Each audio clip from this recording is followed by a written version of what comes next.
Look at this. And on camera, it's like really foggy along with the rain, so it doesn't look like it. You can probably maybe see the fog, but good thing we got that roof on.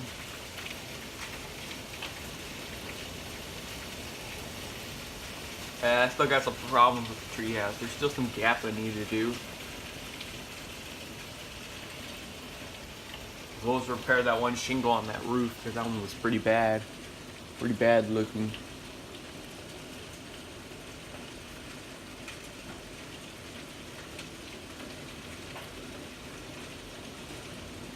Ooh, I bet that would be cool being out there.